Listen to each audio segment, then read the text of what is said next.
नागरिक सवालबाट नारायण अवस्थीको नमस्कार।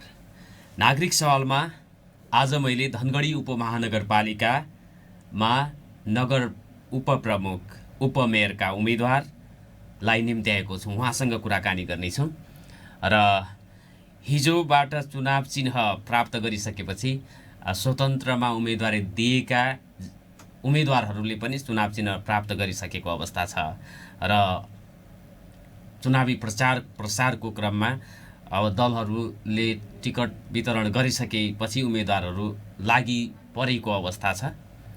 नेकपा एमाले पनि घनीभूत रूपमा चुनावी प्रसारमा लागेको छ।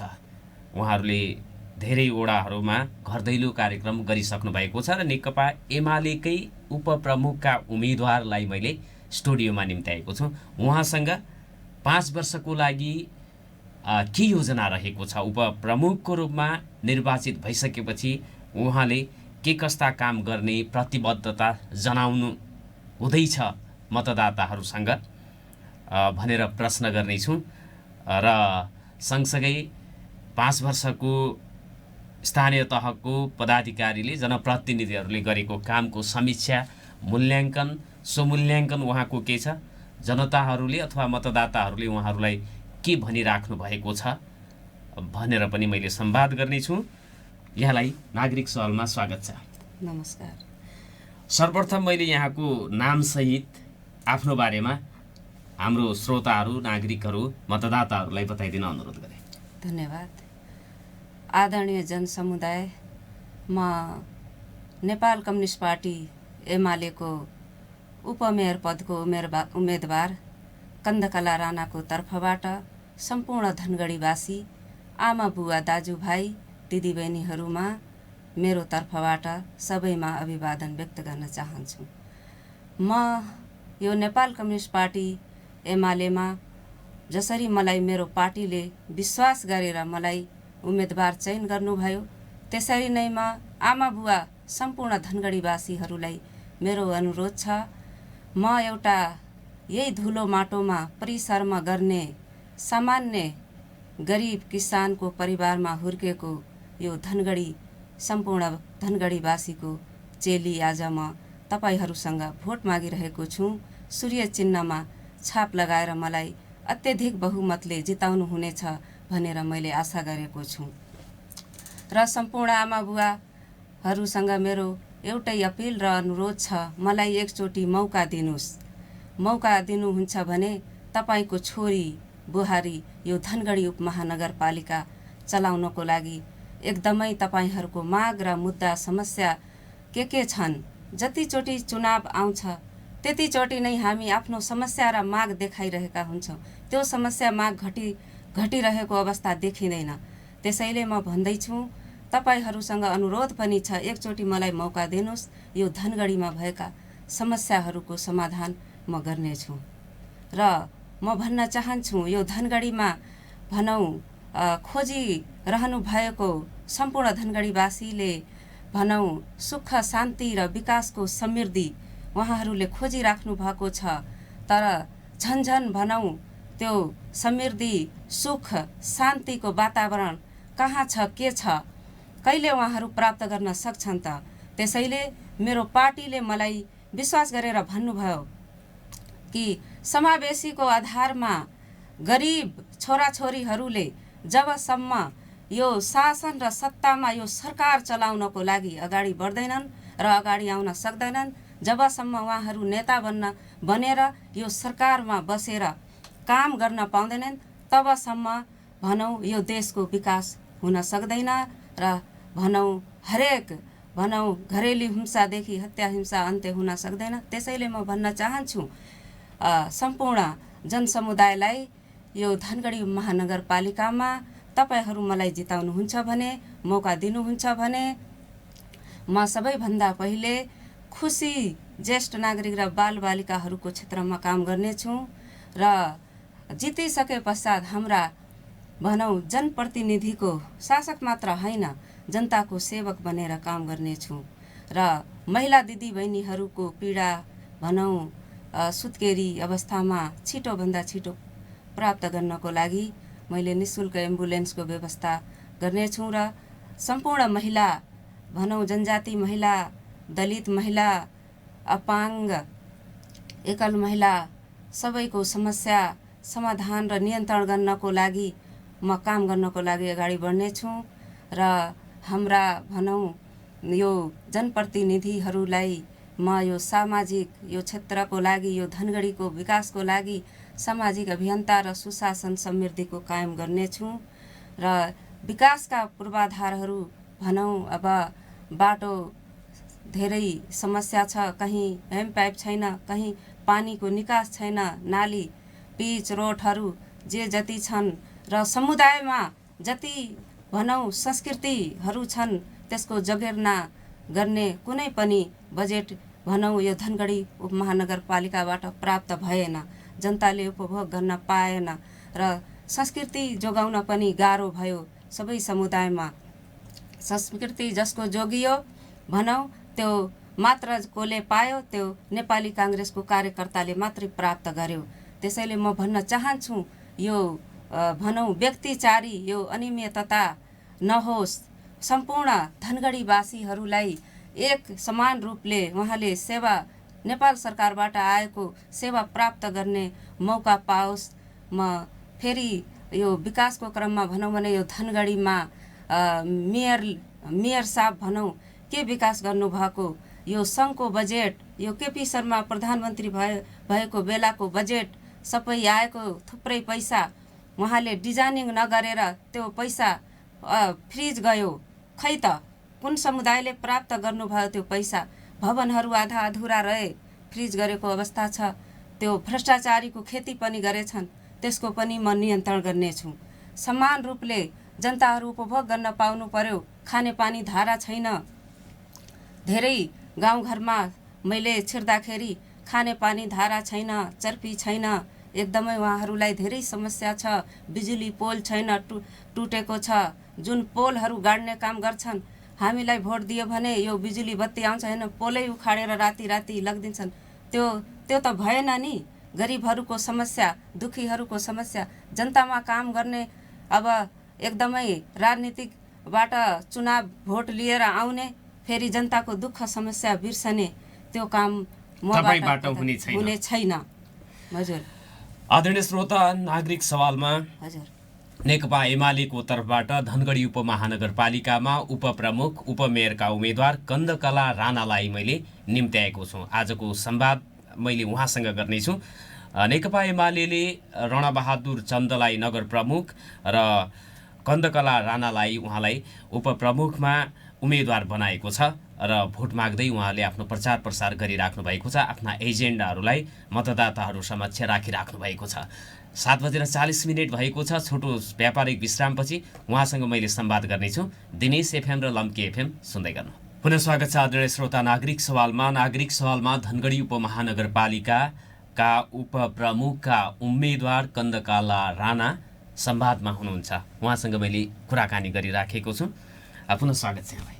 हजुर नमस्कार। अनि अब यो यहाँहरूले मत मागिराख्नु भएको छ, चुनाव जितिसकेपछि के गर्छौँ भनेर तपाईँहरूले मतदाताहरूसँग भनिराख्नु भएको छ?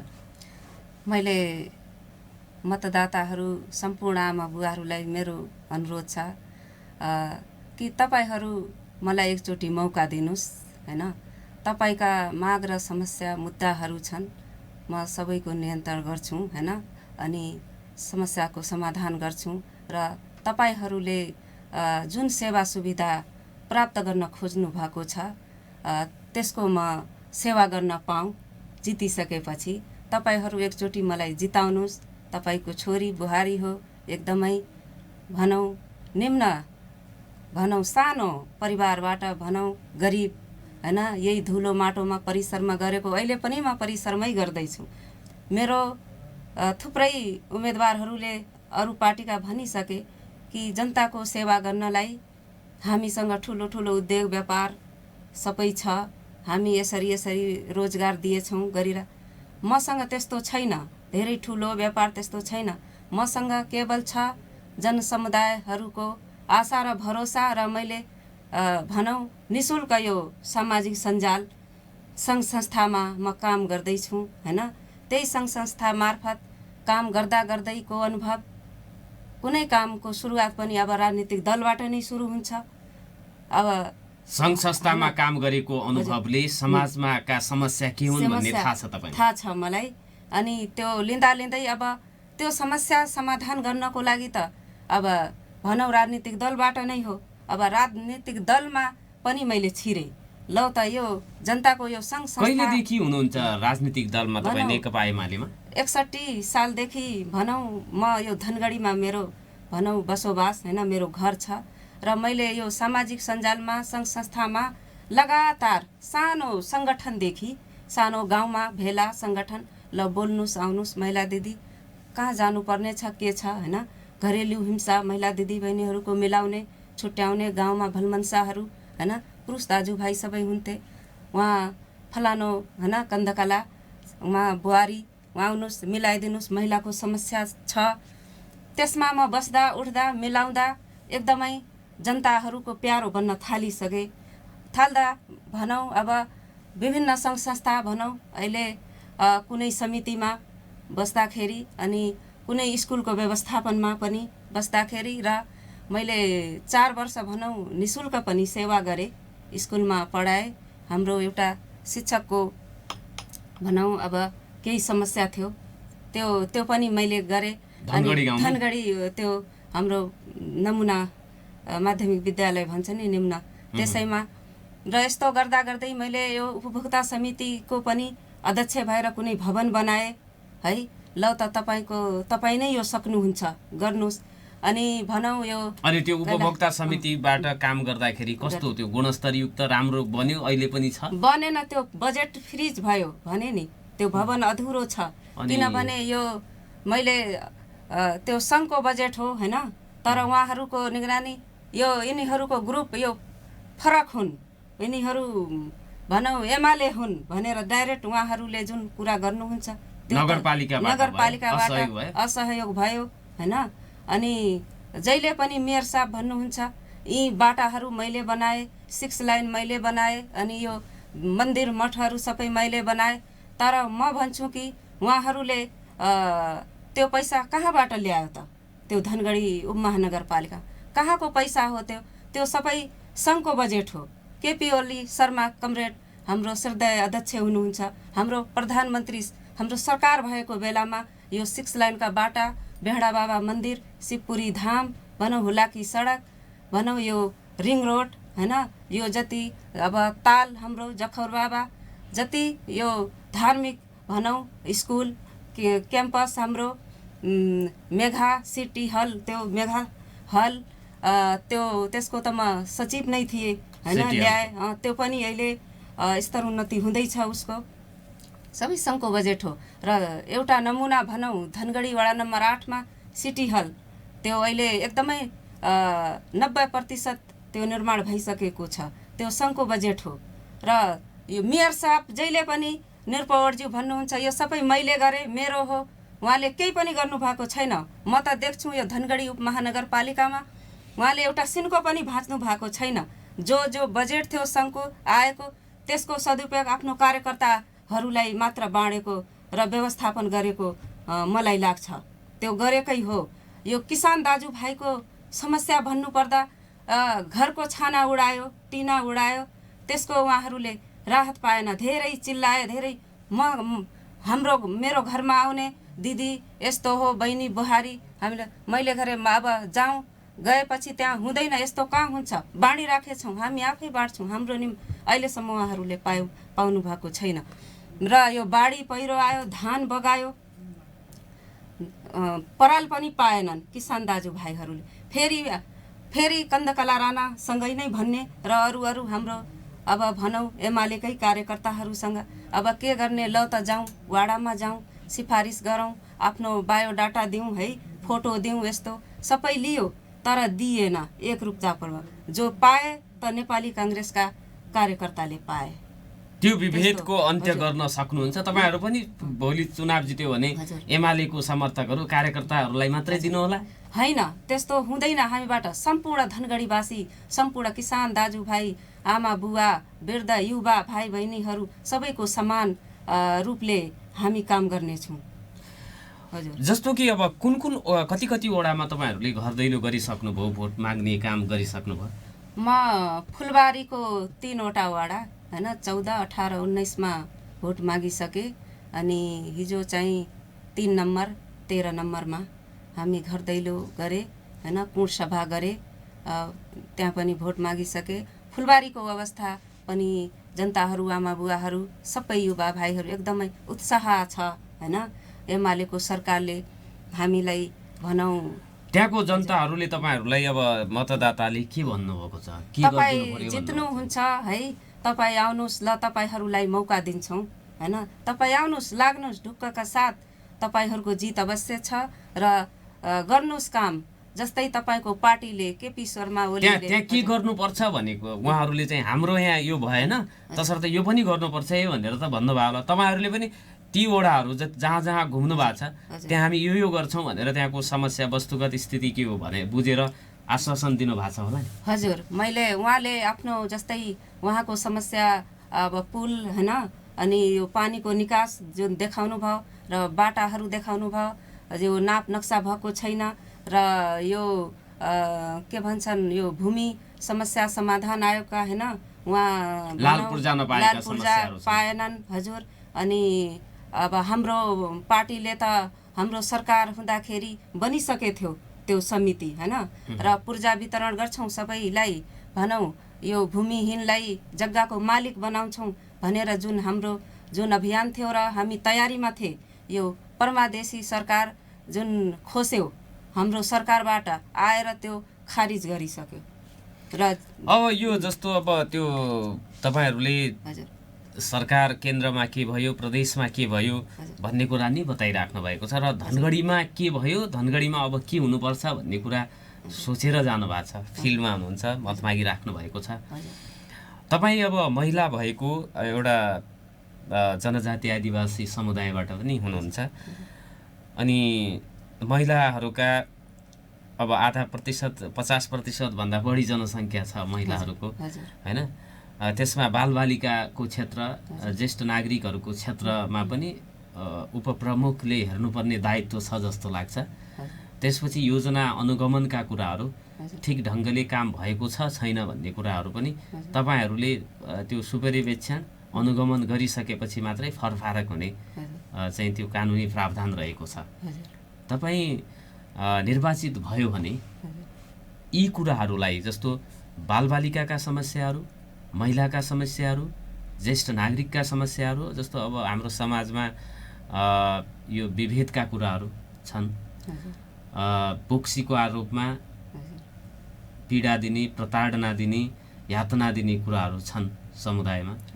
यी कुराहरू रोक्नको लागि जो साना साना हुन् तर निकै अर्थपूर्ण महत्त्वपूर्ण हुन्छ, यसका लागि चाहिँ के गर्नुपर्छ? एउटा सरकारको, स्थानीय तहको सरकारको उपप्रमुखको नाताले कन्दकला राणाले चाहिँ के गर्न सक्छ भन्ने लाग्छ? मैले हजुर ठिक छ, एकदमै राम्रो कुरा गर्नुभयो होइन।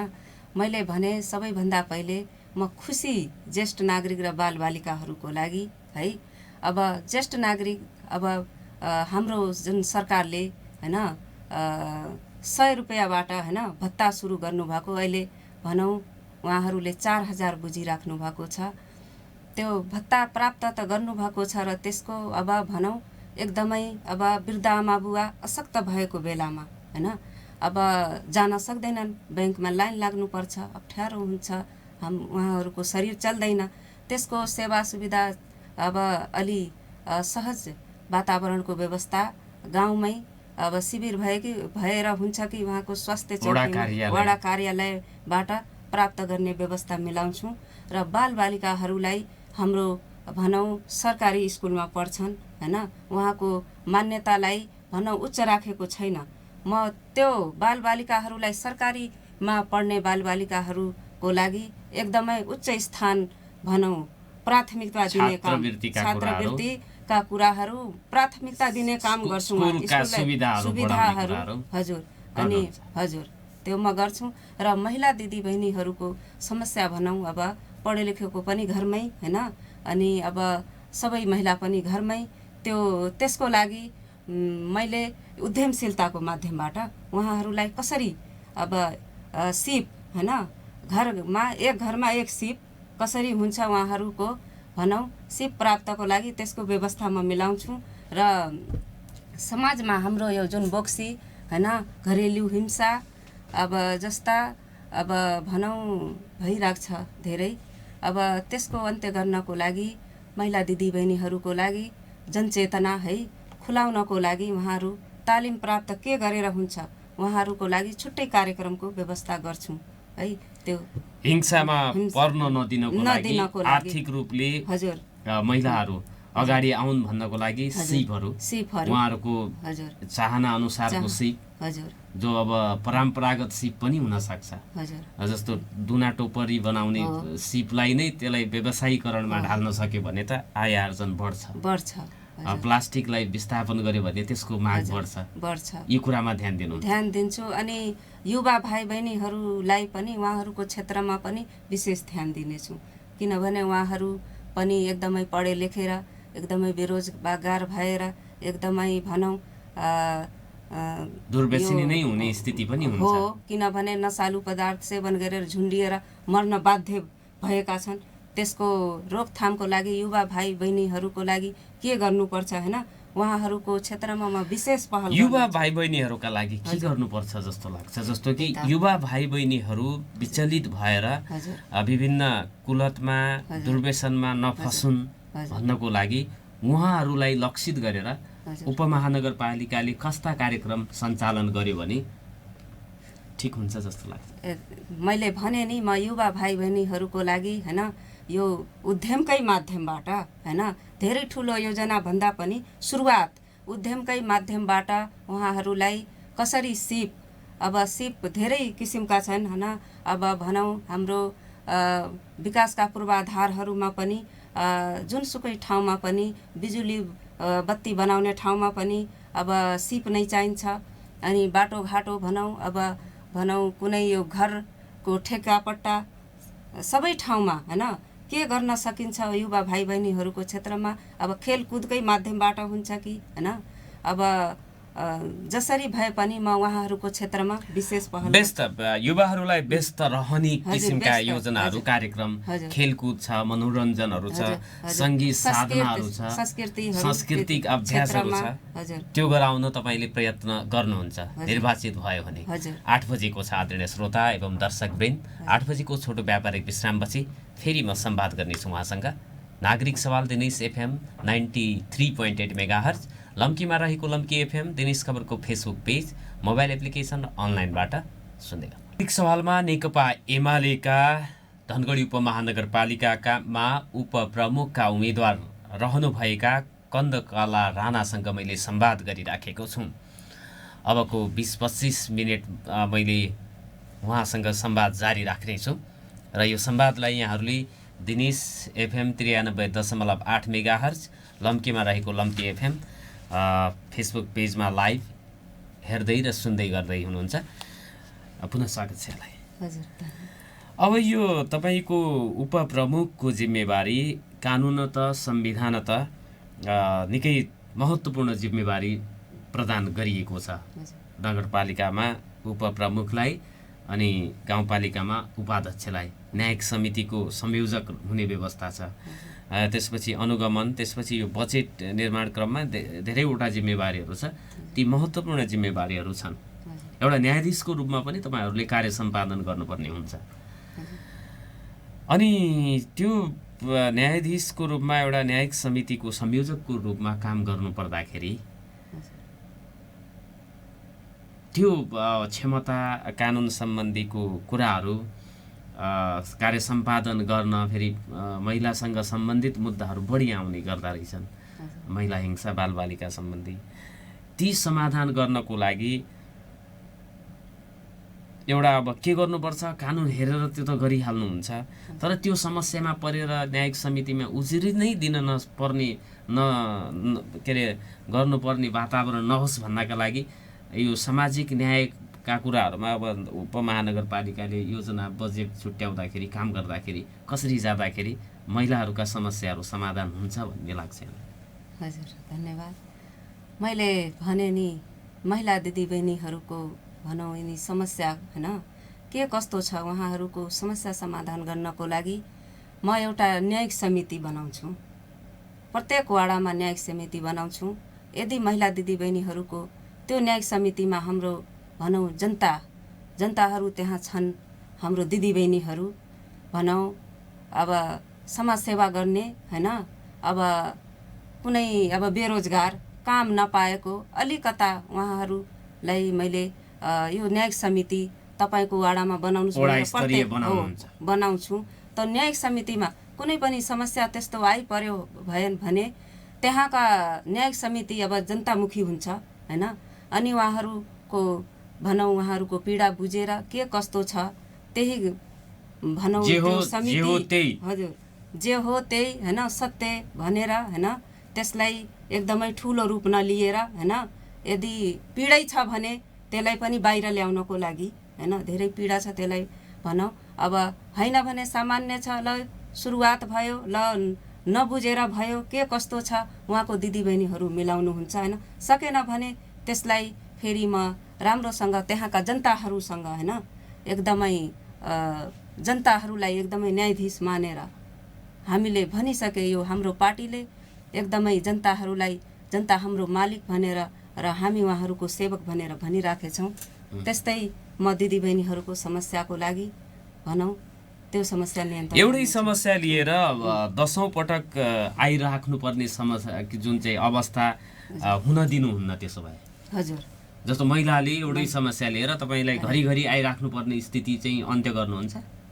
अब त्यस्तो एकदमै भनौँ दर्दनाक हेभी हैन ठुलै छ भने अब त्यसलाई भनौँ न्याय दिनको लागि के गर्नुपर्छ भने त्यो न्याय सम्मत जानु नै पर्छ। न्याय सम्मत तरिकाले समाधान गर्नेछौँ। हजुर एउटा अब तपाईँ यो विभिन्न सङ्घ संस्थामा पनि काम गरिराखेको नेकपा एमालेको यो जिल्ला कमिटी सदस्य पनि हुनुहुँदो रहेछ।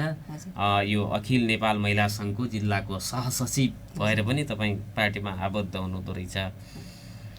अनि यो अब अहिले यो पछिल्ला वर्षहरूमा सम्बन्ध विच्छेदका घटनाहरू निकै बढेको, अदालतमा पनि बुझ्न गयो भने यी केसहरू धेरै नै बढेको, पति र पत्नीका बीचमा समझदारी हुन नसक्दाखेरि यो पनि एक किसिमको यसले भोलि चाहिँ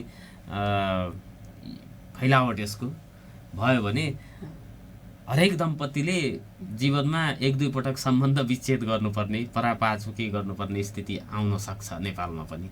जो पीडा पश्चिमा जगतमा यो निकै नै छ। विवाह गर्न मान्छे डराउँछ किनभने सम्बन्ध विच्छेद हुन्छ भन्ने डरले। तर यहाँ पनि त्यो एकदमै त्यो फेसन जस्तो हुन थालेको छ। यो किन हुँदैछ अनि यसलाई रोक्न के गर्नुपर्छ भन्ने कुरामा यो त अनुसन्धान पनि गर्नुपर्छ होला। तपाईँहरूले अनुसन्धानबाट आएको चाहिँ जे परिणाम छ त्यसलाई लागू गर्नुपर्छ होला, त्यसको लागि बजेट छुट्याउनु पर्छ होला हैन। यो सारा चिज गर्नुहुन्छ तपाईँहरूले, कारण पनि पत्ता लगाउने, निदान गर्न पनि काम गर्नुहुन्छ। अब मैले भने नि यो सबैको जडा र जड भनेको त्यही आर्थिकमै जोडिन्छ। हेर्नुस् बेरोजगारी, यो पति र पत्नीका बीचमा हुने हजुर जो झगडा छ त्यो पनि भनौँ आर्थिकले नै सुरु हुन्छ, आर्थिक अभावको कारणले। अब विवाह गरिसकेपछि हैन अब स्थिति कमजोर हुन्छ, कसैको श्रीमान अब विदेश गइराखेको हुन्छ हैन। अब विदेशमा गएपछि अब श्रीमती अब घरमा एक्लै हैन भनौँ, अब त्यसमा पनि धेरै दुर्घटना भनौँ घटना भएको देखिन्छ। अब त विदेश पलायन हुन पर्ने अवस्था अन्त्य गर्ने हजुर त्यसका लागि हजुर अन्त्य गर्ने र हाम्रै भनौँ यही हाम्रै नेपालमा हैन अवसर त अब धनगढी सुदूरपश्चिमको सबैभन्दा ठुलो सहर, स्थानीय पालिका, राजधानी क्षेत्र पनि, उद्योग कल कारखाना अवसरहरू छ। त्यो अवसरहरू चाहिँ अब पहिचान नगर्न सकेर विदेशिन्छ होला मान्छे।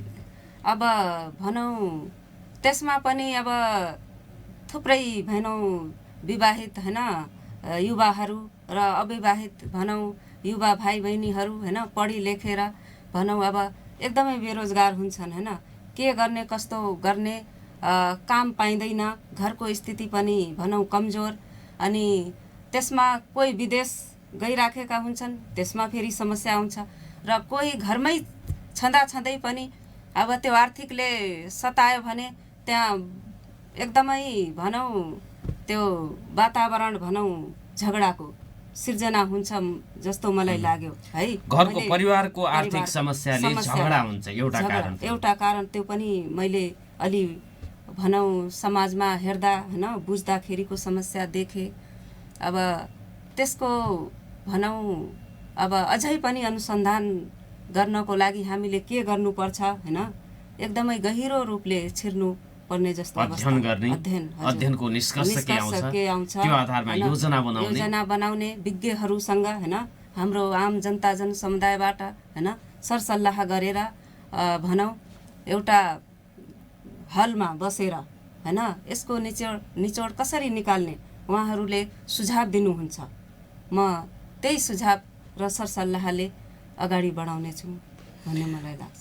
अर्को कुरा तपाईले संस्कृतिका कुरा गर्नुभएको थियो सुरुमै नै। सांस्कृतिक यो चाहिँ विचलन आइराखेको छ, संस्कृति भुल्दैछ। हाम्रा नृत्यहरू, हाम्रो सङ्गीत, हाम्रा विभिन्न पर्वहरू, विभिन्न जात्राहरू हुन्छ। त्यो राणा थारू समुदायमा हुन्छ, चौधरी समुदायमा छ, अनि पहाडी समुदायमा पनि छ, जगेर्ना गर्नुपर्ने हुन्छ। त्यो अब आधुनिकताले गर्दाखेरि छुट्दै गइराखेको छ। त्यसलाई प्रवर्धन गर्ने र त्यसैलाई आय आर्जनको स्रोत बनाउन सकिन्छ नि त भन्ने कुरामा कसरी काम गर्नुहुन्छ? मैले अघि नै भने हैन यो संस्कृतिको विकासको संरक्षण राम्रोसँग भइराखेको छैन। नभएको कारणले धेरै संस्कृतिहरू त लोप हुन पनि सम्म पुगेछन्। अब फुलबारीमा भनौँ अब उहाँहरूले दिदीबहिनीहरूले यो चेरै भजहर भन्ने उहाँहरूको एउटा संस्कृति छ हैन कार्यक्रम मनाइराख्नु भएको थियो। अनि ठिक्क उहाँहरू म भोट माग्न गइराखेको थिएँ र मैले हात जोडे दिदीबहिनीहरू मलाई भोट दिनुहोला है। म भनौँ एकदमै सामान्य गरिब परिवारकै किसानकै छोरी हो है। केही समस्या छ भने भन्नुहोस्। उहाँहरूले भन्नुभयो हाम्रो संस्कृतिमा हामी घाममा बसेछौँ, रुखो छहारी पनि छैन र दिनभरि बिताएर हाम्रो जो कार्यक्रम छ हामी साँझ घर फर्किन्छौँ। अब यसको व्यवस्था मिलाउनु पर्यो नेताहरूले हैन। अब मैले भने तपाईँ मेरो पार्टी हैन नेपाल कम्युनिस्ट पार्टी एमाले मेरो चुनाव चिन्ह सूर्य हो, मलाई भोट दिनुस्, मलाई मौका दिनुस्। यी संस्कृतिहरूको जगेर्ना गर्नको लागि मैले के गर्नुपर्छ त्यसको व्यवस्था म गर्नेछौँ। र राणा थारू समुदायको भनौँ अब पहिचान नै थिएन हैन। अब यो भनौँ सङ्घको जब चुनाव भयो, हाम्रो सरकार आयो केपी शर्मा ओलीको, उहाँहरूले हाम्रो पहिचान दिनुभयो हैन भाषाका कुराहरूमा भनौँ। अनि यो जनगणनाको पनि उहाँहरूले सबै काम गर्नुभयो र यो कामकाजी भाषा हाम्रो यो परमादेशी सरकार आउने बेला त्यो रोकियो र त्यसमा अब हाम्रो भनौँ एउटा बिदा हुन्छ खक्डेरा भन्छौँ हाम्रो त्यो होरीको अन्तिम दिन त्यो खक्डेरा त्यो बिदा हामीले प्राप्त गर्यौँ हैन हाम्रै सरकारको पालामा। र अब कामकाजीको भाषा सुरुवात हुन सकेन हैन। अनि धेरै पछि छौँ अनि संस्कृतिको जगेर्ना पनि हुन सकेन। हामी यो भनौँ अब तीज मनाउँछौँ है, तर कसैलाई थाहा हुँदैन, सरकारलाई थाहा हुँदैन। तीज मनाए खाए र त्यो त्यतिकै गयो, त्यसको त जगेर्ना हुन सकेन नि, सरकारले सुन्न पाएन नि हैन। अनि भनौँ अर्को तपाईहरुकै जस्तो रहन सहन जुन चाहिँ लुगा छ, वेशभूषा, गरगहना अनि यो खानपानका परिकारहरू, त्यसलाई पनि प्रमोटिङ गर्ने, त्यसलाई एउटा अरू मान्छेहरूले त्यसलाई खानको लागि जान सक्ने र त्योबाट आय आर्जन गर्न सक्ने वातावरण पनि मिलाउन सक्यो भने हुन्थ्यो भनेर भन्ने गर्नुहुन्छ उहाँहरूले। जस्तो तपाईहरुको पहिरन नै छ नि, त्यो अब बनाउन सक्ने, त्यो पहिरनलाई बनाउन सक्ने, डिजाइनिङ गर्न सक्ने मान्छे पाउन मुस्किल हुने रहेछ अहिले। मुस्किल छ किनभने अब छन् हैन, त्यो बनाउने पनि छन् हाम्रो दिदीबहिनीहरू, तर त्यसको विकास गर्नको लागि हैन, विकास गर्नको लागि अब त्यो महँगो छ है र धेरै मेहनत पनि चाहिन्छ। अब त्यो कोही लगाउँदैनन्। अब भनौँ पहिले पुर्खाहरू जो सिल्न आउँथ्यो त्यो अब अहिलेको हामीहरूलाई आउँदैन त्यो सिलाउन लगाउँछौँ र महँगो छ र सिल्ने बेलामा सुविधा छैन, किनभने मेसिन चाहियो। अनि उहाँहरू पहिला हातैले सिल्नुहुन्थ्यो होइन। अब त्यसमा पनि म भन्छु के गर्नुपर्छ होइन, उहाँहरूलाई ट्रेनर बनाएर होइन, त्यसमा अलिकता हामी भनौँ नगरपालिकाबाट सेवा सुविधा दिएर उहाँहरूको भनौँ यो पहिरनको संस्कृतिको जगेर्ना भएर अलि अगाडि उहाँहरूको स्तर उन्नति हुन्छ कि भने त्यसमा ध्यान दिनेछौँ। र यो संस्कृति भाइ बहिनीहरूले गीत गाइराख्नु भएको छ। अहिले युवा भाइ बहिनीहरू गीत गाउनुहुन्छ होइन, अनि खेलकुद गर्नुहुन्छ। अब त्यसको संरक्षण छैन, उहाँहरू गाउनुहुन्छ, लगानी छैन, गाउनुहुन्छ अनि खेलकुद गर्नुहुन्छ, नाच्नुहुन्छ होइन। भनौँ हरेक माध्यमबाट उहाँहरू आफूलाई युवा हो भनेर चिनाउन खोज्नुहुन्छ, तर त्यसमा लगानी छैन होइन। त्यसमा अलि हामीले ध्यान दियो भने धेरै भाइ बहिनीहरू युवाहरू भनौँ त्यसमा आबद्ध हुन सक्छ। सांस्कृतिक महोत्सवहरू, त्यसपछि यो सांस्कृतिक कार्यक्रमहरूमा त्यो गर्ने समूहलाई स्थान दिएर पारिश्रमिकहरूको व्यवस्थापन गरेर यसलाई प्रवर्धन गर्नुपर्छ भन्ने लाग्छ। र सिपहरू जो परम्परागत सिपहरू छ, जस्तो चौधरी राणा समुदायमा टोकरी बनाउनुहुन्छ तपाईहरु। विभिन्न चौधरी समुदायमा दिदी बहिनीहरूले होइन यो भनौँ उसको सालको पात होइन, अनि जङ्गलमा रहेको त्यो पातहरूको मलाई नाम अहिले याद छैन होइन। अनि हाम्रो राणा थारू त्यसलाई टाँट भन्छन्। त्यो पातहरूको सदुपयोग गरेर उहाँहरू धेरै राम्रो दुना टपरी बनाउनुहुन्छ होइन। त्यसको अब भनौँ बजारीकरण छैन होइन। उहाँहरू त्यसको व्यवस्था भनौँ हामीले मिलाइदियो भने उहाँहरूको पनि भनौँ स्तर उन्नति अलि राम्रो बन्न सक्छ र व्यस्त हुन सक्छन् दिदी बहिनी। बजार त्यो काम गर्ने मान्छेहरूको बजारको व्यवस्थापन तपाईहरु गर्नुहुन्छ? हजुर, निर्वाचित भयो। र त्यो जे सिप छ त्यो दुना टोपरी ढकिया लगायतको ढकिया अनि यो भनौँ माघीमा उहाँहरूले सांस्कृतिक महोत्सव बनाउनुहुन्छ, त्यसमा आफ्नो प्रदर्शन गर्नुहुन्छ। दुना टपरी यो ढकिया अनि यो हाते पंखाहरू होइन, अनि आफ्नो कल्चरल ड्रेस है, अनि उहाँहरू यो महोत्सव मनाउनुहुन्छ र लगाउनुहुन्छ। त्यसमा अब नगरपालिकाबाट निर्वाचित भएर कसरी के गर्नुपर्छ विशेष ध्यान दिनेछु मलाई लाग्छ। त्यो विषयमा तपाईहरुको ध्यान आकर्षण हुनेछ, काम गर्नुहुनेछ। काम गर्छु हजुर, काम गर्नेछ। अनि अर्को कुरा जस्तो यो प्लास्टिक मुक्त धनगढी बनाउन पनि यी आधारहरूले काम गर्छ होला?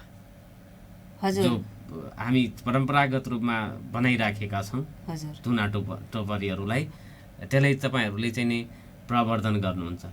अर्को तपाईलाई सोध्नै पर्ने महत्त्वपूर्ण कुरा, हामी कार्यक्रमको अन्तमा आइपुगेका छौँ। अब किसानको छोरी हो तपाईँ आफू पनि, धरतीपुत्र भन्नुहुन्छ यहाँहरूले हैन। तर धरतीपुत्रहरू बिस्तारै यो घरपुत्र मात्रै हुन पर्ने अवस्था आइलागेको छ।